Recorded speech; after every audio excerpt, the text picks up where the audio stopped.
The overall goal of this gradient strain chip is to provide a simple approach to generate non-continuous gradient static strains on a 3D hydrogel for the investigation of cell behaviors under a series of strain conditions.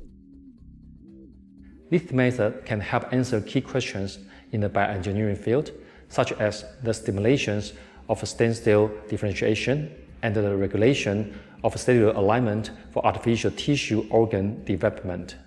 The main advantage of this technique is that various strains can be applied on the cell-laden hydrogels in the same microenvironment for comparison of cell behavior.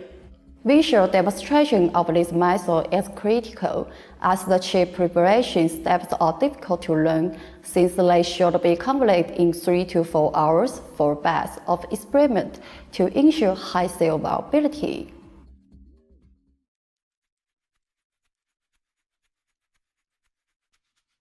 Weigh 10 grams of gelatin powder and add it to a glass flask with 100 milliliters of dual-Beckos phosphate buffered saline, or DPBS.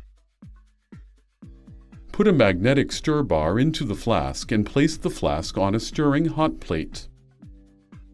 Cover the flask with aluminum foil to avoid water evaporation.